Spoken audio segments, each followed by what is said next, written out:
India और Iran के bilateral ties को देखें तो they have handsome bilateral ties. Her country के कुछ अपने रिलेशंस होते हैं और वो कभी भी अपने रिलेशंस ख़राब नहीं करता। और इंटरनेशनल रिलेशंस में हमारे पास कोर आइडिया होता है ना, वो होता है पर्सनल इंटरेस्ट। अब एक कंट्री कभी भी दूसरी कंट्री को सपोर्ट करके जो अपने पर्सनल इंटरेस्ट है उसको डैमेज करने की पोजीशन में नहीं होता और वो करता भी नहीं। वो हज़ारों नहीं लाखों की तादाद में भेजें, कोई ऐसा फ़र्क नहीं पड़ता। ओ भाई, क्या आप इंडिया बहादुर है? इंडिया को वो वक्त नहीं याद है जब 28 फरवरी को हमने उनके 2 त्यारे गिराए, उसमें इसराइल का भी एक पायलट था। तो इसराइल की भी औकात हमें पता है और इंडिया की भी औकात हमें पता है। अगर हम टेक्नोलॉजी के हवाले से बात करें तो इसराइल जितना एडवांस है, इंडिया भी उससे ज़्यादा एडवांस है। चाहे जितना भी कोई इसके एंटी हो जाए, अमेरिका एंटी हो जाए, जो भी हो जाए, अगर कोई रोकेगा तो कौन रोकेगा? सिर्फ ईरान रोकेगा। क्योंकि ना वो किसी से भीख लेता है, ना वो किसी से मतलब पैसे उधार लेता है, ना IMF का वो कर्जदार है, ना वो किसी का वो अगर उसका जो बजट है वो ऑयल रिफाइनरी है। अगर ऑयल रिफाइनरी पे एक हमला करेंगे ना तो ईरान 100 हमला करेगा। ईरान एक इनकलाबी कौम है, वो हमारी तरह नहीं है एक डरपोक कौम। कुछ अरसे से यूक्रेन और रशिया का एक कॉन्फ्लिक्ट चलता रहा है और मेरे ख्याल में ईरान, अगर हम थोड़ा सा कंपैरेटिवली देखें, जो ईरान और इजराइल का कॉन्फ्लिक्ट है, इससे एक स्वेयर कॉन्फ्लिक्ट है रशिया का और अमेरिका का, एक हिस्टोरिकल उनका कॉन्फ्लिक्ट है। तो यूक्रेन की फेवर में अमेरिका ने अपनी आर्मी नहीं भेजी रशिया के अगेंस्ट में, तो कैसे हो सकता है कि इजराइल की सपोर्ट में इंडिया अपनी आर्मी भेजे? ये जितनी मर्जी फौजें भेजता रहे, इंडिया बुज़दिल है। ये ना हमारे साथ लड़ सकता, ना इंडिया चाइना के साथ लड़ सकता है। अभी चाइना ने इनका क्या हाल किया था लद्दाख में, याद है आपको? कितने किलोमीटर चला गया था चाइना उनके ज़मीन के अंदर, उनके मुल्क के अंदर चला गया था। अभी तो इंडिया खुद टूटने वाला है, इंडिया क्यों आगे भेज रहा है? जैसा कि आप सब जानते हैं कि कल ईरान ने 400 मिसाइल दाग दिए हैं इजराइल के ऊपर, जिसके बाद पूरी दुनिया से ईरान जो है वो तारीफ़ें समेट रहा है, दाद समेट रहा है कि जो काम कोई और मुस्लिम उम्मा ना कर सकी वो ईरान ने कर दिखाया। इसी के साथ साथ एक और बहुत बड़ी खबर निकल के आई है कि इंडिया जो है वो इजराइल की सपोर्ट के लिए निकल आया है। इंडिया ने अपनी हज़ारों की तादाद में आर्मी जो है इजराइल में भेज दी है। तो आइए वक्त को ज़ाया के बगैर अपने प्रोग्राम का आगाज़ करते हैं। अस्सलाम वालेकुम। वालेकुम सलाम। वालेकुम सलाम। क्या नाम है सर आपका? मुअज़्ज़म। मोहम्मद अब्दुल्ला। मुअज़्ज़म, क्या कहना चाहेंगे? इंडिया जो है वो सपोर्ट कर रहा है इजराइल को, ये बात हमने पहले भी देखी, लेकिन अब ये खबर निकल कर सामने आई है कि जहां तमाम मुस्लिम उम्मा जो हैं ईरान को दाद दे रहे हैं, शाबाश दे रहे हैं, उसी तरफ जो है इंडिया ने अपनी हज़ारों की तादाद में जो आर्मी है वो इजराइल में भेज दी है उनकी सपोर्ट के लिए। क्या कहना चाहेंगे, इंडिया क्यों सपोर्ट कर रहा है इजराइल को?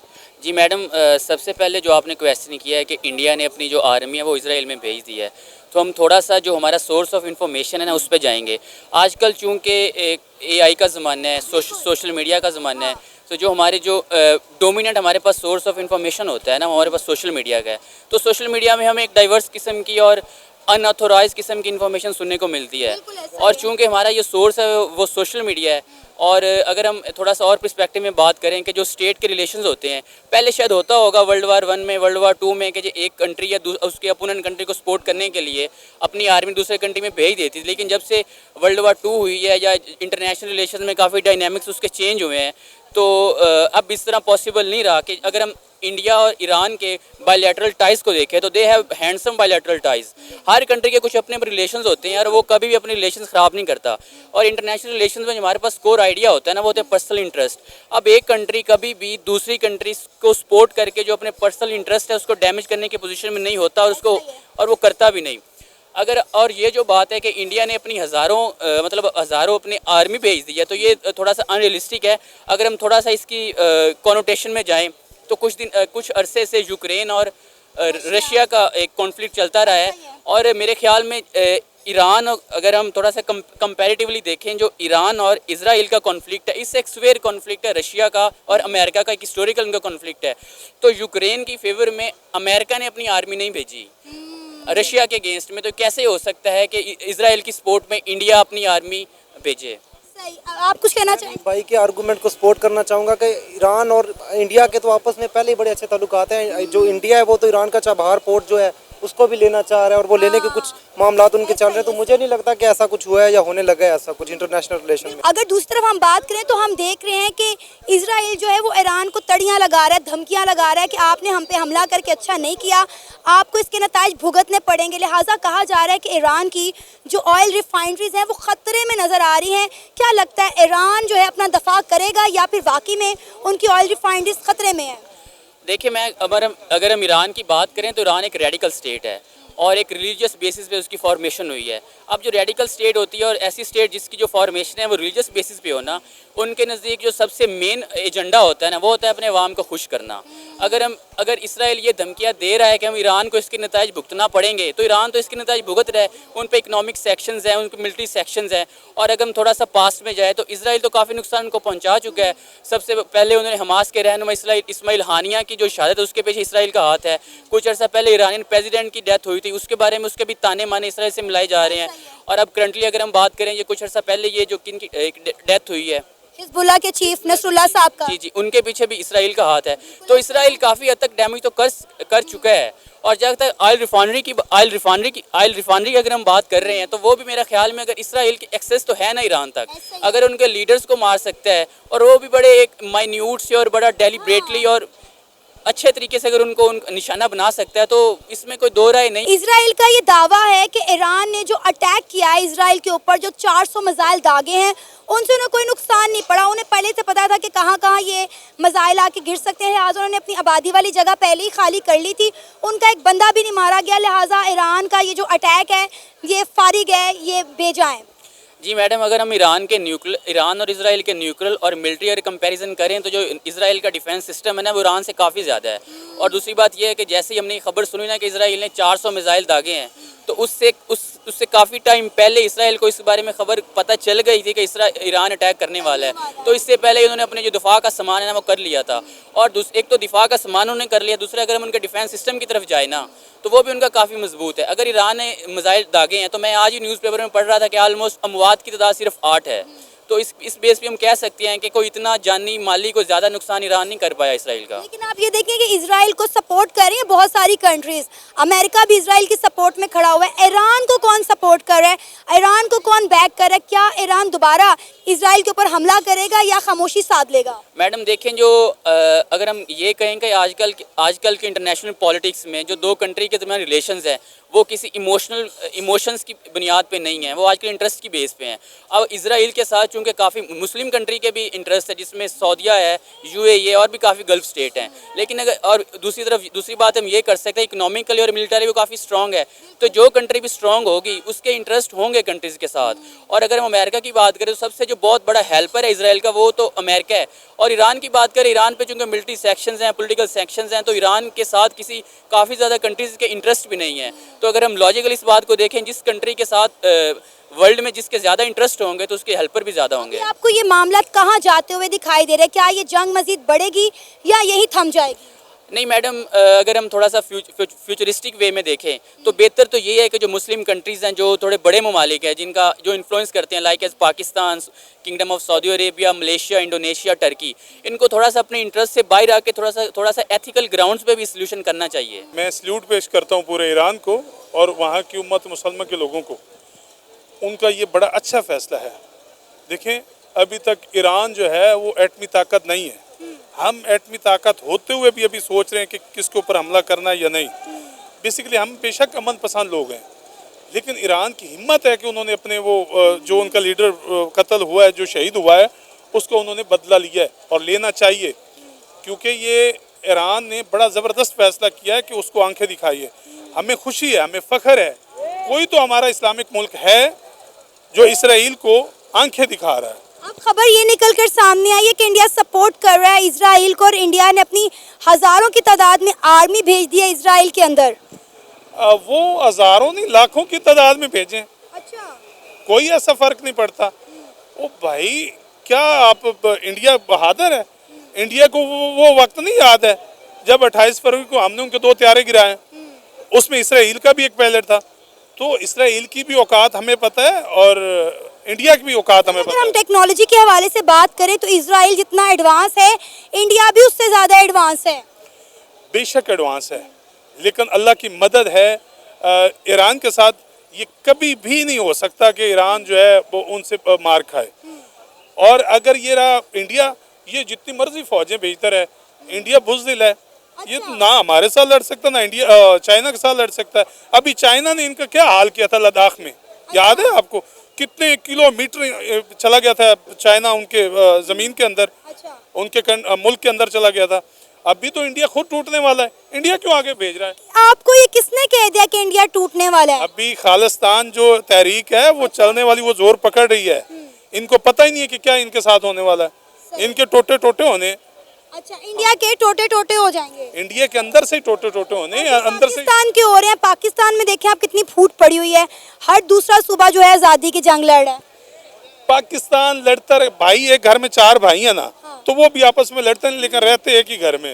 ये पाकिस्तान के 4 सूबे हैं और ये पाकिस्तानी आपस में कभी भी नहीं ये अलहदा होंगे। हम ये बात अभी कर रहे हैं जो इंडियन आर्मी के हवाले से आपने कहा कि इंडिया बड़ी बुज़दिल कौम है, वो पाकिस्तान पे कभी हमला नहीं कर सकती, लेकिन आप ये भी तो देखें ना कि पाकिस्तान की अगर हम बात करें तो पाकिस्तान का जितना पानी है वो इंडिया से आता है और इंडिया ने कहा है कि अगर हम इनका पानी रोक दें तो ये लोग बूंद बूंद को तरस जाएंगे। तो रोकें, क्यों नहीं रोकते? किधर लेके जाएंगे इतना पानी? अपने मुल्क का नुकसान करेंगे। हम तो कहते हैं रोकना तो रोकें। हमारे पास तो अल्लाह की नेमत है, पानी बहुत पहले वसी है, ये किधर पानी को जमा करेंगे? क्या इतनी हिम्मत है इनके पास? इतने डैम है इनके पास ये पानी सेव कर लें? डैम तो बहुत सारे बना लिए इंडिया ने, हम ही नहीं बना सके। हम हमारे बन रहे हैं। अभी आपने देखा था साकिब निसार साहब ने डैम फंड इकट्ठा किया, इमरान खान साहब ने डैम फंड इकट्ठा किया, तो ये अभी डैमों पे काम हो रहा है। हम भी तरक्की की तरफ चल पड़े हैं, हमारे डैम भी बन रहे हैं। अभी ये देखें रावी अर्बन जो वो मंसूबा है रूडा वाला, उसके अंदर भी वो पानी को सेव करने के लिए मंसूबा लेके आ रहे हैं। हमें पानी का इशू ही नहीं है, इशू उनको होना चाहिए जिनके पास ऐसी गुंजाइश नहीं है। इंडिया आप जितनी मर्जी बढ़ के मारता रहे, आप उनके बड़कों पे ना जाएं, वो बुज़दिल है, वो कभी भी नहीं आगे आ सकता। वो हज़ारों में नहीं लाखों में लोग भेज दें वहाँ पे। हम उम्मत मुसलमान के लोग जितनी भी इस्लामिक कंट्री इकट्ठी हो जाएं, तो ये यूरोपियन कंट्री जितनी हो जाएं, या ये इस्लामिक कंट्रीज में तो यूनिटी ही नहीं है। आप देखें ओआईसी को देख लें या फिर पाकिस्तान को देख लें, कौन सी इस्लामिक कंट्री है जो पाकिस्तान को सपोर्ट करी है? सबकी सपोर्ट तो इंडिया के साथ है, सब इस्लामी ममालिक तो इंडिया के साथ ट्रेड करें। इवन कि अगर हम ईरान की बात करें तो ईरान ये अपने बड़े अच्छे ताल्लुकात हैं इंडिया के साथ। इंडिया जो है ईरान से तेल लेता है। अगर अच्छे ताल्लुकात होते तो क्या ईरान के खिलाफ इंडियन भेजते आर्मी वहाँ पे इजराइल के पास? कुछ भी नहीं है। अच्छा, ये बाप मानता है इसराइल को इंडिया, अच्छा, ये इंडिया इसराइल को बाप मानता है, इसलिए उनकी जी हजूरी में लगा रहता है। इनके अंदर इतनी कैपेसिटी नहीं है कि ये उनके आगे खड़े हो जाएं। आपको पता है इजराइल इस वक्त सरेआम धमकियां दे रहा है ईरान को कि ईरान ने इजराइल पर अटैक करके अच्छा नहीं किया, लिहाजा अब इनकी ऑयल रिफाइनरीज खतरे में है, हम इनकी ऑयल रिफाइनरीज उड़ा देंगे अटैक करके। असल में वो आपने एक मिसाल सुनी होगी कि जो गरजते हैं वो बसते नहीं हैं। तो ये धमकियां, ये इनके मसले ये चलते रहेंगे लेकिन कर नहीं कुछ सकते। मैं सल्यूट पेश करता हूं अपने ईरानी भाइयों को जिन्होंने इतनी हिम्मत की। ये हमें भी आगे बढ़कर उनकी सपोर्ट करनी चाहिए, जिस लिहाज से भी करें। हमें चाहिए कि हम उनकी सपोर्ट करें। हमारा इस्लामिक मुल्क है, हमारा पड़ोसी है, इंडिया भी हमारा पड़ोसी, मगर इंडिया जो है अगर इतने किलोमीटर दूर जाके इजराइल को सपोर्ट कर सकते तो हम दीवार के साथ दीवार है, इधर नहीं हम सपोर्ट कर सकते। क्या नाम है सर आपका? इफ्तिखार सरवर, हसनैन सरवर। इफ्तिखार क्या करते हैं? मैं एमफिल मैंने अभी कंप्लीट किया फिजिक्स में। और आप? BS history. अच्छा, आपको पता होगा कि जिस तरह ईरान ने कल 400 मिसाइल दाग दिए हैं इजराइल के ऊपर, उसके बाद इजराइल ने ईरान को धमकियां भी दी, लेकिन अब एक खबर निकलकर सामने आई है कि इंडिया अपनी कई हज़ार आर्मी जो है वो इजराइल के अंदर भेज रहे हैं इजराइल को सपोर्ट करने के लिए। क्या कहना चाहेंगे आप? नहीं, ये तो मुश्किल है कि इंडिया इसराइल के पास जो लेकर जाए आर्मी, ये तो मुश्किल है। कि ना जो बाइडन अमेरिकी प्रेसिडेंट ने बयान दिया था कि हम इसराइल के साथ खड़े हैं, जो भी मुश्किल है कि जहाँ तक हमारी तावन होगी, हम नेटो है ना जो एक मतलब 31 या 30 कंट्रीज़ का जो एक वो बना हुआ है ना फौज का इत्तेहाद, वो कहते हैं हम किसके साथ खड़े हैं? इसराइल के साथ खड़े हैं, क्योंकि वो एक क्या कहते हैं एंटी इस्लामिक की वजह से ना वो इसराइल के साथ खड़े हैं। बाकी इंडिया कभी भी ऐसा नहीं करेगा कि वो अपनी आर्मी लेकर इसराइल पहुंच जाए। जी ऐसा ही है, क्योंकि इंडिया के ताल्लुकात ईरान के साथ भी आप देखें ना कितने स्ट्रॉन्ग है। हाँ, वही है ना, इनके आपने कहा ना कि इनके इंडिया अपनी इनके फ़ौज लेकर जा रहा है, ये नहीं हो सकता इनके वो उसके साथ, क्योंकि जिसके साथ अमेरिका खड़ा होता है तो इंडिया भी उसके साथ खड़ा होता है। और इंडिया तो खड़ा है, अमेरिका तो खड़ा है इसराइल के साथ। वही तो इनके उनकी ट्रेड होती है, एंड जैसे भाई ने कहा कि नेटो वगैरह इनके उनका अपना इनके अलायंस है ना, वो जैसे अमेरिका चाहेगा तो फिर इसराइल भी ऐसे करेगा, उसके इत्तेहादी भी ऐसे करेंगे। अब आपको ये मामला कहाँ जाते हुए नजर आ रहे हैं? क्या ईरान का हाल भी गजा जैसा होने वाला है, या ईरान जो है इसराइल की धमकियों से डरेगा नहीं, मुंह तोड़ जवाब देगा? क्योंकि इस वक्त इसराइल जो है वो ईरान को तड़ियाँ लगा रहा है, धमकियाँ लगा रहा है कि हम जो है आपकी ऑयल रिफाइनरीज उड़ा देंगे। नहीं, ऐसा नहीं हो सकता। जब आफ्टर 1979 में ईरान में जो इनकलाब आया था ना, उसके बाद ईरान एक बहुत स्ट्रांग कौम बन कर रही है। ऐसा कभी नहीं हो, गजा की तो सूरत हाल नहीं, कभी भी ईरान में ऐसी नहीं होगी कि अभी गजा में, क्योंकि जब से उनका इनकलाब है ना, इनकलाब के बाद ईरान एक बड़ी स्ट्रांग कौम बन गई है। उसने अपने आप को नेक्स्ट स्ट्रांग कौम बनाया भी है और दिखाया भी है दुनिया को। जब मतलब उसने अभी एटमी पावर बनाया है, अमेरिकन उस पर कितनी पाबंदियाँ लगी हैं, लेकिन उन्होंने फिर भी उसको अपना जो उसका काम मकसद था उन्हें कंप्लीट किया है। और हम एज ए मुस्लिम ईरान के साथ खड़े हैं, जो भी मुश्किलात होगी हम ईरानी इनकलाब के साथ खड़े हैं, ईरान के साथ नहीं, ईरानी इनकलाब के साथ। क्यों उनका जो इनकलाब है ना, उन्होंने चीन को फॉलो किया था, जो चीन में 1948 में आया था, सेम एज इट 1979 में जो उसके सुप्रीम लीडर अयातुल्लाह ख़ामनेई, उसको जो उनके हमारे लीडर हैं, हमारे भी लीडर हैं, वो एक बड़े मतलब स्ट्रांग लीडर है। उन्होंने ईरान को एक स्ट्रांग कौम बनाया है। कभी भी ऐसा नहीं हो कि वो ईरान का गजा जैसी सूरत हाल हो। जैसे आपको पता है कि कुछ दिन पहले जब हिजबुल्लाह के चीफ नसरुल्लाह साहब को शहीद किया गया, आपको पता है जम्मू कश्मीर में बहुत बड़ी तादाद में प्रोटेस्ट निकले हैं, वहाँ की खवातीन बच्चे ज़ारों के तार जो है रोते रहे, गम और गुस्से में मुब्तला रही। इवन कि उन्होंने डिमांड की इंडिया से कि वो इसराइल को प्रेशराइज करे और इन सब चीज़ों को रोके। लेकिन आप देखें ईरान ने वो कर दिखाया जिसका कोई तसव्वुर भी नहीं कर रहा था। हमें लग रहा था कि शायद इंडिया बात करेगा इसराइल से, उसे खामोश करवाने की कोशिश करेगा। मैं आपको वही बात कह रहा हूँ ना कि आज कितने इस्लामी मुल्क हैं, 56 इस्लामी मुल्क हैं, किसी में जुर्रत है कि वो जाकर इसराइल पर हमला करे? बिल्कुल भी नहीं। वही तो कहने आफ्टर 1979 में जो ईरान में इनकलाब है ना, उसके बाद ईरान एक बड़ी स्ट्रांग कौम बनकर उभरी है।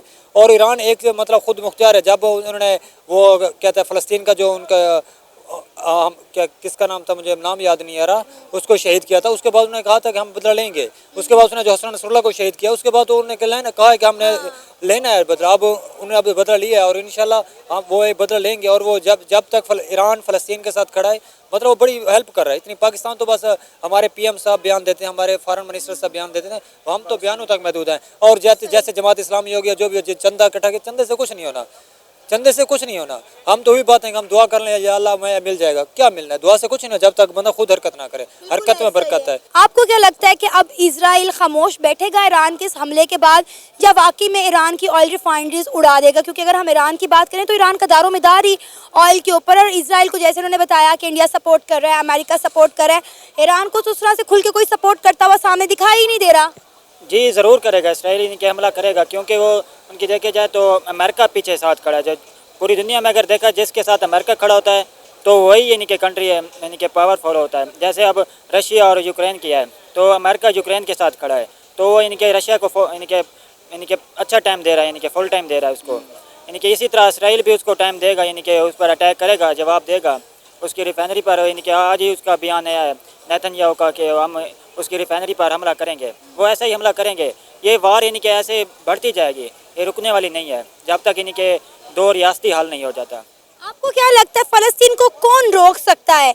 कश्मीर के लोगों ने तो इंडिया से डिमांड की थी, इंडिया भी आगे नहीं आया, ईरान आगे बढ़ा।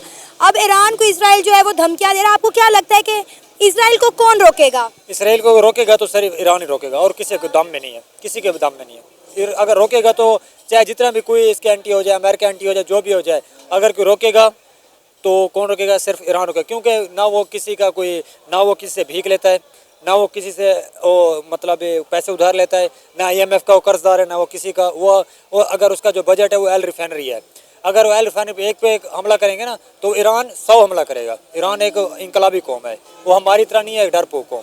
लेकिन हम तो कहते हैं कि पाकिस्तानियों में बड़ा जज्बा है, एक दफ़ा हमें भेजें, हम इसराइल को जो है मुंह तोड़ जवाब दे के आएंगे, हम तो एटम बम रखते हैं, हम ये कर देंगे, वो कर देंगे। कहाँ गया अब हमारा जज्बा? क्या सिर्फ जज्बा अब ईरान के अंदर ही बचा है? वो जज्बा जब हम ऊपर से अड़ रहेगा, हमारे ऊपर कौन है? USA ऊपर से अड़ रहेगा तो हमारा जज्बा उधर ही। बस एक कॉल आती है बाइडन की कि आप एक बयान दें, दूसरे बयान पे जरूरत नहीं होती कि हम। और आप देखें कि जो बाइडेन के ताल्लुकात इंडिया के साथ कितने अच्छे हैं। नरेंद्र मोदी रिसेंटली अमेरिका गए थे, जो बाइडेन उन्हें जफ्फियां डाल डाल के मिले हैं और पाकिस्तान के प्राइम मिनिस्टर को उन्होंने मिलना पसंद ही नहीं किया। तो भिखारी को कौन मिलना पसंद करता है? आप मिलना पसंद करेंगे भिखारी को? अगर आपके पास करोड़पति है कि आप उठकर सलाम करेंगे? कोई भिखारी है कि तो दूर से अस्सलाम वालेकुम।